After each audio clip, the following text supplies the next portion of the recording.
సమరం న్యూస్ ఛానల్కు స్వాగతం.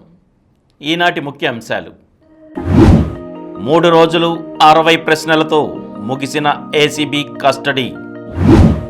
అమెరికా అధ్యక్ష ఎన్నికను మలుపు తిప్పగల 7 రాష్ట్రాలు. వచ్చే ఏడాది ఇంటర్ పబ్లిక్ పరీక్షల్లో 1 మార్కు ప్రశ్నలు. డ్రోన్తో మందుల సరఫరా విజయవంతం. రాష్ట్రంలో ఎన్సీసీ అకాడమీ ఏర్పాటుకు కృషి. 8న విశాఖలో మలబార్ విన్యాసాలు. ఆకుపచ్చగా మారుతున్న అంటార్కిటికా. కొన్నింటిని ఆపకుండా తినడం వెనుక సీక్రెట్ ఇదే. పిల్లల్లో స్ట్రెచ్ మార్క్స్ ఏర్పడుతుంటాయి, అవి ప్రమాదకరమా? ఈరోజు వార్తలను చూద్దాం.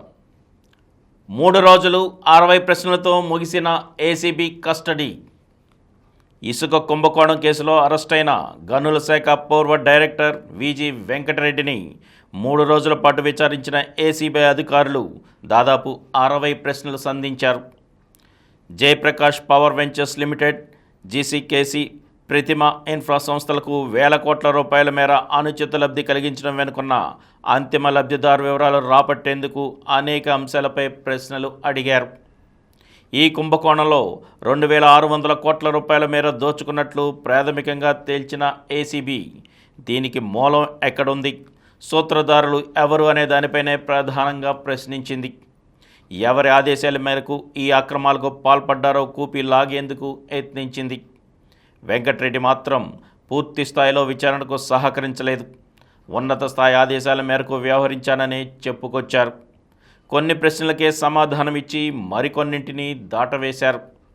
ఇంకొన్నింటికి నర్మగర్భంగా జవాబిచ్చారు. శనివారం సాయంత్రం 5 గంటలకు ఆయన 3 రోజుల కస్టడీ ముగియడంతో జ్యుడిషియల్ రిమాండ్ కోసం విజయవాడ జైల్లో అప్పగించేశారు. అమెరికా అధ్యక్ష ఎన్నికను మలుపు తిప్పగల 7 రాష్ట్రాలు. అమెరికా అధ్యక్ష ఎన్నిక దగ్గర పడుతున్న కొద్దీ అభ్యర్థులతో పాటు అందరి దృష్టి కొన్ని రాష్ట్రాలపై కేంద్రీకృతమైంది. అవే స్వింగ్ రాష్ట్రాలు.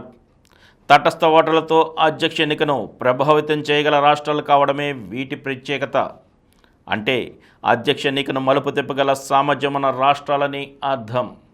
అందుకే డెమోక్రటిక్ పార్టీ అభ్యర్థి కమలా హ్యారిస్, రిపబ్లికన్ అభ్యర్థి డొనాల్డ్ ట్రంప్లిద్దరూ స్వింగ్ రాష్ట్రాలను గెలుచుకోవడానికి సర్వశక్తులు ఒడ్డుతున్నారు. 2020లో 7 రాష్ట్రాలకు గాను 6 జో బైడెన్ పైచే సాధించి 306, 232 ఓట్ల తేడాతో అధ్యక్ష పీఠం అధిష్ఠించారు. ఒక్క నార్త్ కరోలినాలో మాత్రమే అప్పుడు ట్రంప్ ఆధిక్యంలో నిలిచారు. ఈసారి స్వింగ్ రాష్ట్రాల్లో ట్రంప్, హ్యారిస్ మధ్య పోరు పోటాపోటీగా ఉందంటున్నారు. అమెరికాలో ఓటర్ల రాజకీయ అనుబంధం బహిరంగం. అంటే చాలామంది తాము ఏ పార్టీకి మద్దతిస్తామో ముందే వెల్లడించేస్తారు. రిపబ్లికన్గా, డెమోక్రాట్లుగా గుర్తింపు పొందుతారు కూడా. తద్వారా ఏ రాష్ట్రాల్లో రిపబ్లికన్కు, డెమోక్రాట్లకు మద్దతు ఉందనేది దాదాపుగా తెలిసిపోతుంది. అయితే కొన్ని రాష్ట్రాల్లో ప్రజలు మాత్రం పార్టీల సిద్ధాంతాలకు కట్టుబడకుండా తటస్థంగా ఉంటారు. ఏ పార్టీకి గుడ్డిగా మొగ్గు చూపరు. ఇవే ఎన్నికల్లో కీలకంగా పరిణమించి ఫలితాలను మార్చేస్తుంటాయి. వీటినే స్వింగ్ రాష్ట్రాలుగా పరిగణిస్తారు. వచ్చే ఏడాది ఇంటర్ పబ్లిక్ పరీక్షల్లో 1 మార్కు ప్రశ్నలు. వచ్చే విద్యా సంవత్సరం నుంచి ఇంటర్మీడియట్ విద్యలో ప్రభుత్వం అనేక సంస్కరణలను తేనుంది. సిలబస్తో పాటు పరీక్షల విధానాన్ని మార్చబోతున్నారు. దీనిపై ఇంటర్మీడియట్ విద్యా మండలి కసరత్తు చేస్తోంది. ఆర్ట్స్ గ్రూపుల్లో చరిత్ర లాంటివి మినహా దాదాపు అన్ని సబ్జెక్టులకు జాతీయ విద్యా పరిశోధన శిక్షణ మండలి సిలబస్నే అమలు చేస్తారు. సిబిఎస్ఈతో పోలిస్తే ప్రస్తుతం రాష్ట్ర బోర్డులో గణితం, రసాయన శాస్త్రం సబ్జెక్టుల్లో ఎక్కువ సిలబస్ ఉంది. దీన్ని కుదిస్తారు.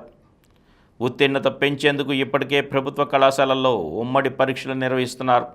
నీట్, జేఈఈ శిక్షణ సైతం ఇచ్చేందుకు ఇప్పటికే ఎంపిక చేపట్టారు. వచ్చే విద్యా సంవత్సరం నుంచి మొదటి సంవత్సరం విద్యార్థులకు ప్రశ్నాపత్రాల విధానం మారనుంది. ప్రస్తుతం ఆప్షనల్ సబ్జెక్టులో 1 మార్కు ప్రశ్నలు లేవు. వచ్చే ఏడాది నుంచి 1 మార్కు ప్రశ్నలు 20 వరకు ఇవ్వనున్నారు. ప్రతి సబ్జెక్టులో ఇవి ఉంటాయి.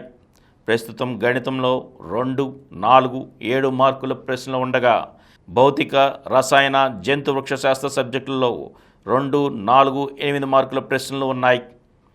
వచ్చే ఏడాది నుంచి అన్ని సబ్జెక్టుల్లోనూ 1, 2, 4, 8 మార్కుల ప్రశ్నలు ఇస్తారు. ఆర్ట్స్ సబ్జెక్టులో కొన్నింటికి 10 మార్కుల ప్రశ్నలు ఉండగా వీటిని 8 మార్కులకు కుదిస్తారు. చాయిస్ సైతం మారనుంది. ప్రస్తుతం కొన్ని ప్రశ్నలు ఇచ్చి వాటిలో చాయిస్ ఇస్తున్నారు. కొత్త విధానంలో ఒక ప్రశ్నకు మరో ప్రశ్న చాయిస్గా ఉంటుంది. డ్రోన్తో మందుల సరఫరా విజయవంతం. మారుమూల ప్రాంతాలకు మందులు సరఫరా చేయడంలో డ్రోన్ల వినియోగానికి అడుగులు పడుతున్నాయి. గుంటూరు జిల్లా కొల్లిపర మండలంలో పైలట్ ప్రాజెక్టుగా చేపట్టిన ప్రక్రియ విజయవంతమైంది. మున్నంగి పిహెచ్సి నుంచి 15 కిలోమీటర్ల దూరంలో ఉన్న అన్నవరపులంక ఆయుష్మాన్ ఆరోగ్య కేంద్రానికి డ్రోన్ ద్వారా 10 కిలోల టీకాలు, మందుల కిట్ను పంపించారు. రహదారులు, రేపల్ల కాలువ, కృష్ణానది పరివాహక ప్రాంతాలను దాటి 10 నిమిషాల్లోనే డ్రోన్ లక్ష్యాన్ని చేరుకుంది. పిహెచ్సి వైద్యాధికారిణి సిహెచ్ లక్ష్మీసుధా, తహసీల్దార్ సిద్ధార్థ, ఎంపీడీఓ విజయలక్ష్మి ఈ ప్రక్రియను పర్యవేక్షించారు. నివేదికను ఉన్నతాధికారులకు పంపనున్నట్లు పేర్కొన్నారు. శ్రీశైలంలో తగ్గిన నీటి నిల్వ సామర్థ్యం. తెలుగు రాష్ట్రాలకు కీలకమైన శ్రీశైలం జలాశయంలో గడిచిన 45 ఏళ్లలో 102.11 టీఎంసీల నీటి నిల్వ సామర్థ్యం తగ్గిపోయింది. ప్రాజెక్టులో పూడిక పెరిగిపోవడంతో ఈ పరిస్థితి తలెత్తింది. రాష్ట్ర ప్రభుత్వం, కేంద్ర జల సంఘం రిమోట్ సెన్సింగ్ డేటా, హైడ్రోగ్రాఫిక్ సర్వేల ద్వారా చేసిన అధ్యయనంలో ఈ విషయం తేలింది. కేంద్ర జల సంఘం తాజాగా దేశంలోని 548 జలాశయాల్లో పూడిక పరిస్థితులు, నీటి నిల్వ పరిమాణం తగ్గిపోతున్న అంశాలపై నివేదిక వెలువరించింది. అందులో ఆంధ్రప్రదేశ్కు సంబంధించి 10 జలాశయాల వివరాలను పొందుపరిచింది. రాష్ట్రంలో ఎన్సీసీ అకాడమీ ఏర్పాటుకు కృషి. రాష్ట్రంలో ప్రత్యేకంగా ఎన్సీసీ అకాడమీ ఏర్పాటుకు తీవ్రంగా కృషి చేస్తున్నామని ఎన్సీసీ ఏపీ, తెలంగాణ రాష్ట్రాల డిప్యూటీ డైరెక్టర్ జనరల్ వి మధుసూదన్ రెడ్డి తెలిపారు. తూర్పుగోదావరి జిల్లా రాజానగరంలోని గైడ్ కళాశాలలో నిర్వహిస్తున్న ఎన్సీసీ ప్రత్యేక జాతీయ సమైక్యత శిబిరాన్ని శనివారం ఆయన సందర్శించారు. అనంతరం మాట్లాడుతూ ఏపీకి ప్రత్యేకంగా ఎన్సీసీ అకాడమీ లేకపోవడంతో విద్యార్థులకు అవకాశాలు తగ్గిపోతున్నాయి. అకాడమీ ఏర్పాటుకు సరైన స్థలం కోసం ప్రయత్నిస్తున్నాం. అకాడమీ ఏర్పాటైతే అక్కడే ఆయుధ శిక్షణ, పెరేడ్ గ్రౌండ్ తదితర సౌకర్యాలు సమకూరుతాయి. ప్రస్తుతం నిర్వహిస్తున్న ప్రీ రిపబ్లిక్ డే క్యాంపుల్లో 2 తెలుగు రాష్ట్రాల నుంచి 124 మందిని మాత్రమే ఎంపిక చేయాల్సి ఉంటుంది. ఉమ్మడి ఏపీగా ఉన్నప్పుడు 124 మందిని ఎంపిక చేసేవారు. వేర్వేరుగా అకాడమీలు లేక ఇప్పుడు అదే సంఖ్యనే కొనసాగించాల్సి వస్తుందని ఆయన పేర్కొన్నారు. 8న విశాఖలో మలబార్ విన్యాసాలు. తూర్పు నౌకాదళం ముఖ్య కేంద్రమైన విశాఖపట్నం తీరంలో ఈ నెల 8న మలబార్ మ్యారిటైమ్ విన్యాసాలు ప్రారంభమవుతాయని శనివారం నేవీ వర్గాలు తెలిపాయి. సీ ఫేజ్, హార్బర్ ఫేజ్ల్లో జరిగే విన్యాసాలకు అన్ని ఏర్పాట్లు చేస్తున్నట్టు పేర్కొన్నాయి. భారత్తో పాటు అమెరికా, ఆస్ట్రేలియా, జపాన్ దేశాలు భాగస్వామ్యం అవుతున్నాయని, విన్యాసాలు 18వ తేదీ వరకు కొనసాగుతాయని వెల్లడించాయి. హిందూ మహాసముద్రం, ఇండో పసిఫిక్ సముద్ర ప్రాంతాల్లో మారిటైమ్ సవాళ్లను ధీటుగా ఎదుర్కొనేందుకు బహుళపక్ష మారిటైమ్ విన్యాసాలు దోహదపడతాయని తెలిపాయి. ఆకుపచ్చగా మారుతున్న అంటార్కిటికా క్రమంగా ఆకుపచ్చగా మారుతోందని తాజా అధ్యయనంలో పరిశోధకులు గుర్తించారు. గడిచిన 3 దశాబ్దాలతో పోలిస్తే ఇటీవల సంవత్సరాల్లో ఈ ధోరణి 30% పైగా పెరిగిందని పేర్కొన్నారు. వాతావరణ మార్పుల వల్ల చోటు చేసుకుంటున్న ఈ పరిస్థితులను బ్రిటన్లోని ఎక్స్టర్ యూనివర్సిటీకి చెందిన పరిశోధకులు ఉపగ్రహ డేటాను విశ్లేషించి వివరాలు వెల్లడించారు. ఇది నేచర్ జియోసైన్స్ జర్నల్లో ప్రచురితమైంది. అంటార్కిటికాలో 1986, 2021 మధ్య పచ్చదనం 10 రెట్లు పెరిగిందని, దాదాపు 1 చదరపు కిలోమీటర్ తక్కువ నుంచి 12 చదరపు కిలోమీటర్ల మేర వ్యాపించిందని పరిశోధకులు అందులో పేర్కొన్నారు. కొన్నింటిని ఆపకుండా తినడం వెనుక సీక్రెట్ ఇదే. మంచి ఆకలి మీద ఉన్నారు. రెస్టారెంట్లో మీరు ఆర్డర్ ఇచ్చిన పిజ్జా వేడివేడిగా నోరూరిస్తుంది. ఒక ముక్క నోట్లో పెట్టుకుంటున్నారు. మరో ముక్క, ఇంకో ముక్క పూర్తిగా తినేంత వరకు కంట్రోల్ చేసుకోవడం మీ వల్ల కాలేదు. ఐస్ క్రీమ్, బిస్కెట్లు తిన్నప్పుడు కూడా ఇలాంటి ఫీలింగే ఉంటుంది. ఒకదానితో ఆపబుద్ధి కాదు. ఎందుకంటే మనం మొదటి మొక్క నోట్లో పెట్టుకున్నప్పుడు సెరోటోనిన్ అనే హార్మోన్ విడుదలై బాగుంది ఇంకా తిను అనే సందేశాన్ని మెదడుకి అందిస్తుందట. దాంతో మనం ఆపకుండా తింటూనే ఉంటాం. అసలు దీని వెనుక ఉన్న మర్మం ఏంటో తెలుసుకోవడానికి జర్మనీలోని బాన్, యూకేలోని కేంబ్రిడ్జ్ యూనివర్సిటీలు వాళ్ళు సంయుక్తంగా పరిశోధన చేశారు. పెద్దగా నమలాల్సిన అవసరం లేకుండా నేరుగా మింగేయగల నోరూరించే పదార్థాల్లోనే ఈ మర్మం ఉందంటున్నారు. ఇవి తిన్నప్పుడు అన్నవాహికలో ఉండే కొన్ని నాడీ కణాలు ఒక నెట్వర్క్ ఏర్పడి మెదడుని ఇంకా కావాలంటూ ప్రేరేపిస్తాయట. ఫలితంగా మనలో సెరోటోనిన్ విడుదలవుతుందట. దాంతో అదుపు లేకుండానే తింటూనే ఉంటాం. పిల్లల్లో స్ట్రెచ్ మార్క్స్ ఏర్పడుతూ ఉంటాయి. అవి ప్రమాదకరమా? గర్భిణీలకు ప్రసవమయ్యాక స్ట్రెచ్ మార్క్స్ వస్తాయనుకుంటారు, కానీ పెరిగే పిల్లల్లోనూ కనిపిస్తాయి. ఒక్కసారిగా బరువు పెరిగినా, తగ్గినా, పొడవు పెరుగుతున్నా, డైట్ చేస్తున్నా ఇవి వచ్చే ఆస్కారం ఉంది. హార్మోన్లో మార్పులు వంశపారంపర్యంగా కూడా కారణమే. 13 నుండి 16 ఏళ్ల వయసు పిల్లల్లో ఇది చాలా సహజం.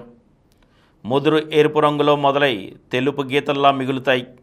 నిజానికి ఇవి చాలామందిలో వాటంతటా అవే తగ్గిపోతాయి.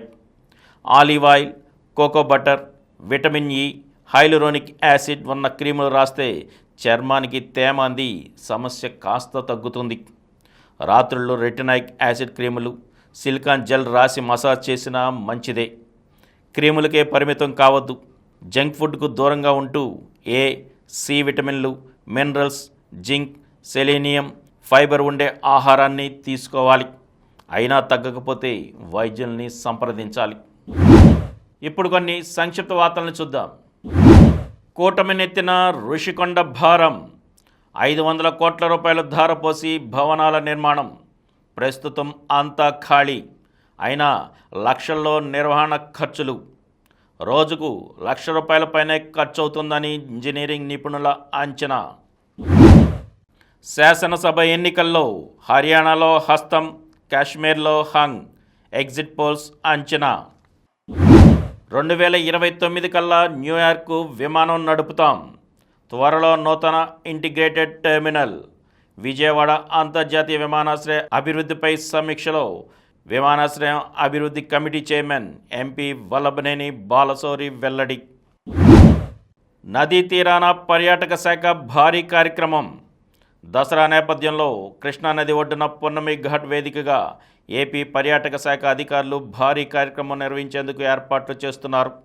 ఒడ్డున ఉన్న స్థలంలో ఈ నెల 11, 12, 13 తేదీల్లో వివిధ కార్యక్రమాలు నిర్వహించనున్నారు. ఆరని పశ్చిమాసియా అగ్గి. ఇజ్రాయెల్ హమాస్ మధ్య ఘర్షణ మొదలై రేపటికి ఏడాది. ప్రాంతీయ యుద్ధంగా రూపాంతరం.